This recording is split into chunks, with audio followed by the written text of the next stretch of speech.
समुदाय के पदाधिकारी को तंग करना बंद करो, बंद करो, बंद करो। राजकुमार सिन्हा तेरी गुंडागर्दी नहीं चलेगी, नहीं चलेगी। राजकुमार सिन्हा तेरी गुंडागर्दी नहीं चलेगी। अगर आपके मन में खोट नहीं होता ना तो अब तक भ्रष्ट पदाधिकारी जो होते वैसे तो है नहीं, लेकिन आपके कथनानुसार भ्रष्ट पदाधिकारी थे तो आपने विजिलेंस के हवाले क्यों नहीं किया? अगर मेरे विरोधी पुख्ता सबूत था तो आपने विजिलेंस को क्यों नहीं बोला? क्यों मेरे विभाग को आपने नहीं लिखा? हम सीना ठोक के कहते हम गलत नहीं है। अगर है आपके पास सबूत तो साबित कीजिए, अगर नहीं साबित करते हैं तो मानहानि का दावा तो करेंगे ही करेंगे आपके। राजकुमार सिन्हा जी मनुवादी समाज के लोग हैं और मनुवादी सोच के लोग हैं, इसलिए उन्होंने दलितों के लिए हरिजन हरिजन हरिजन कहने का काम किया, जो वो संवैधानिक ये शब्द है। संविधान में ये शब्द कहीं है ही नहीं। संविधान में अनुसूचित जाति है, अनुसूचित अगर जाति कहते तो हम कभी इस पर यही बात नहीं करते। ये तो लगता है इलेक्शन के ब्लैकमेलिंग का मुद्दा है, क्योंकि जब ये 27 तारीख को 27 मई को जो ये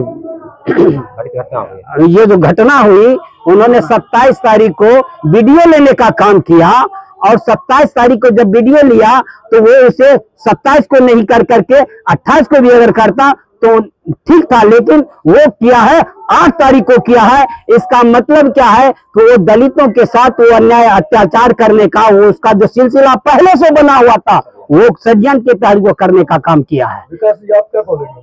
देखिए, मेरा कहना है कि दलितों के साथ अत्याचार आज से नहीं 200 साल पहले से होता चला आ रहा है और अभी भी हो रहा है। इसका जीता जागता उदाहरण है बलिया के बिजली विभाग के एसडीओ साहब।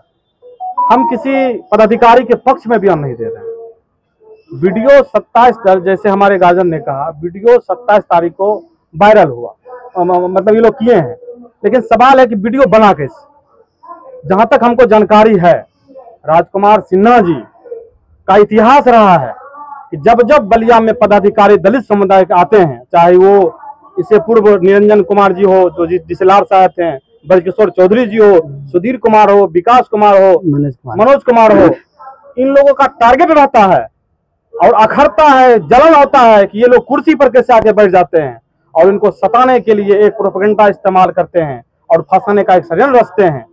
राजकुमार सिन्हा जी बलिया एसडीओ साहब को फोन किए किसी मुद्दा लेकर, और उनका लैंग्वेज क्या है, ये बहुत बड़ा पॉइंट हम बोलने जा रहे हैं बलिया के आवाम को। उनका लैंग्वेज है, अरे एसडीओ बोल रहे हैं, अरे पद पर है भाई, सरकारी कर्मी है, सरकारी पदाधिकारी हैं, आप रिस्पेक्ट से बात कीजिए।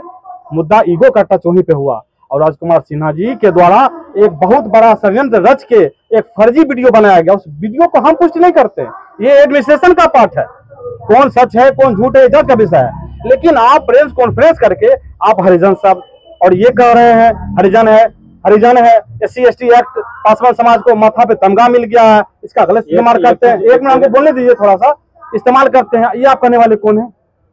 आप ठेका ले लिए भ्रष्टाचार का समाप्त करने का?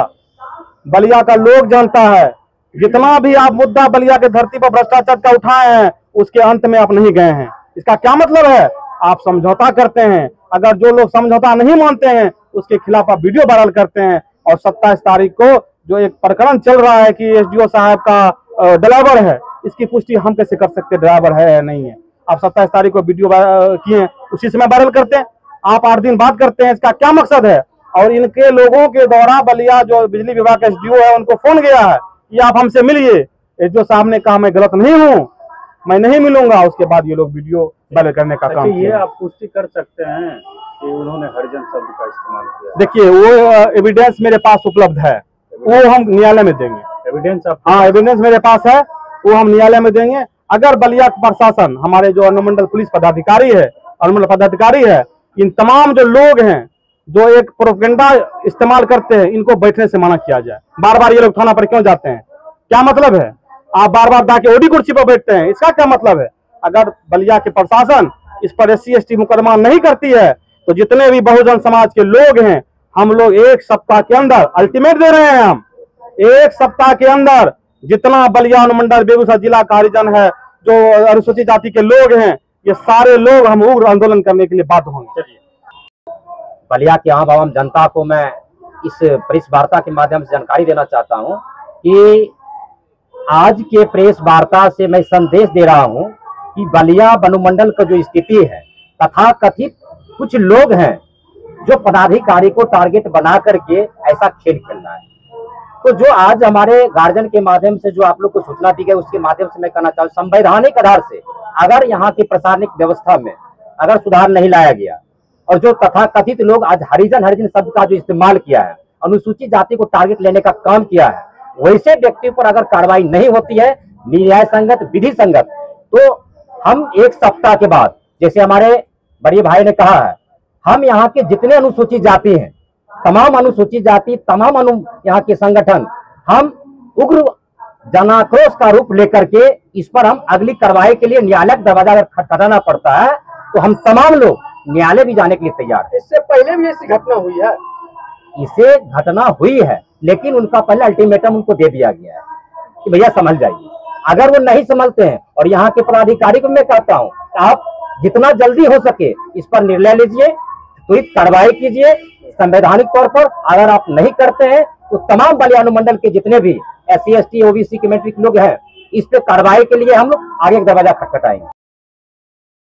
कि बलिया के तमाम अनुसूचित जाति के लोग ये अपमानित महसूस कर रहे हैं। आपको इसमें स्वयं संज्ञान लेकर के वैसे कथाकथित लोगों के ऊपर FIR करके आप जेल भेजने का काम करें, अन्यथा 1 सप्ताह के अंदर बलिया के धरती पर अनुसूचित जाति के लोग आंदोलन करने के लिए उग्र होगा रूप न। कल की जो रैली इनकी थी वो टोटली फ्लॉप रैली था। उसमें कोचिंग स्कूल जैसे संस्थान में पढ़ने वाले बच्चों का एक जमावड़ा करके उनके स्कूल को बाधित करके, पढ़ाई को बाधित करके इन्होंने भाड़े पे सबको ले आया था और कोशिश की जा रही थी एक तरह से हमारे विरुद्ध आवाज़ उठाने की। क्योंकि यहाँ की जनता इनके भ्रामक वीडियो से और इनके वक्तोथन से और डायलॉग से अब जनता समझ चुकी है कि ये आदमी किस तरह से पदाधिकारी को दबाव में लाने की कोशिश करते हैं। इनका हथकंडा जो है वो पब्लिक समझ चुकी है, यहाँ की वेबसाइट वर्ग समझ चुके हैं, यहाँ के जो बलिया सब डिवीजन के जो भी पदाधिकारी हैं वो सब इनको जानते हैं, सब समझ चुके हैं। और एक तरह से हमारे आवाज़ उठाने को लेकर सब हौसला अफजाई भी कर रहे हैं कि नहीं, जो पहली बार कोई पदाधिकारी है जो इस त्रिमूर्ति जैसे कुकर्म करने वाले लोग जो है, कुकृत्य करने वाले लोग जो है, उनके ऊपर एक आवाज़ जो हम उठा रहे हैं, पब्लिक समझना चाह रहे हैं। ये त्रिमूर्ति जो है मिस्टर सुमित, सेवक सुमित और Avinash Kumar Shah Mahato and something Balwant I know and other is the Rajkumar Prasad, main culprits is the Rajkumar Prasad। मैं तीनों से पूछना चाहता हूँ कि ये प्रकरण जो है, जैसा कि मुझे जानकारी मिली मेरे ड्राइवर से कि ये संध्या 6:30 बजे 27 मई 2025 की घटना है। तो आपने 8 जून 2025 को फेसबुक पर क्यों अपलोड किया? आपकी नीयत में अगर खोट नहीं होता तो आप उसी रात को आप वीडियो वायरल कर देते। और एक तरह से मुझे ये विगत 12 दिन में मेरे ऊपर जो इनके प्रतिनिधि द्वारा दबाव बनाया गया या एक सेटलमेंट करने की कोशिश की गई थी, ये कई लोगों से मेरे संपर्क में आने की कोशिश किया, बट हम जो है मना कर दिए। हम बोले नहीं, ऐसा कुछ हम है ही नहीं, तो हम क्यों आपके सामने झुके। तो इसका नीतीश यादव करके कोई आदमी है जो मेरे ऑफिस में 3 बार आया और हमसे बात करने की कोशिश की। हम बोले बताइए फोन पे क्या बात करना है आपको? बोला नहीं सर, मिल के बात करेंगे। तो हम समझ गए कि इसका क्या मंशा है। और दूसरी बात, विगत 12 दिन में राजकुमार प्रसाद के द्वारा मुझे 4 तारीख को व्हाट्सएप पे भी ये ऑडियो क्लिप भेज करके ये मुझे कहा जा रहा है कि ये तो अभी ट्रेलर है, फिल्म बाकी है। दैट मीन्स आप ट्रेलर दिखा के मुझे सेटलमेंट करने की कोशिश कर रहे थे कि ये ट्रेलर से अगर मान जाएंगे सर तो फिल्म नहीं दिखाएंगे। हम नहीं माने तो आप भ्रामक वाला फिल्म दिखा रहे हैं, लोगों को दिग्भ्रमित कर रहे हैं, ये आपकी मंशा है। हम तो यही कहेंगे। दूसरी बात हम कहना चाह रहे हैं कि आप जैसा कहते हैं भ्रष्टाचार के विरुद्ध हम एक मुहिम चला रखे हैं विगत 5 साल से। तो विगत 5 साल से बताइए ना कितने भ्रष्ट पदाधिकारी को आपने विजिलेंस के हवाले किया है? अगर आपके मन में खोट नहीं होता ना तो अब तक भ्रष्ट पदाधिकारी जो होते, वैसे तो है नहीं, लेकिन आपके कथनानुसार भ्रष्ट पदाधिकारी थे तो आपने विजिलेंस के हवाले क्यों नहीं किया? अगर मेरे विरुद्ध ही पुख्ता सबूत था तो आपने विजिलेंस को क्यों नहीं बोला? क्यों मेरे विभाग को आपने नहीं लिखा? हम सीना ठोक के कहते हम गलत नहीं है। अगर है आपके पास सबूत तो साबित कीजिए, अगर नहीं साबित करते हैं तो मानहानि का दावा तो करेंगे ही करेंगे आपके ऊपर। ये मेरा दावा है। अगर है हिम्मत तो मेरे विरुद्ध पुख्ता सबूत आप लाइए और हमको साबित कीजिए कि हम पैसा ले रहे हैं।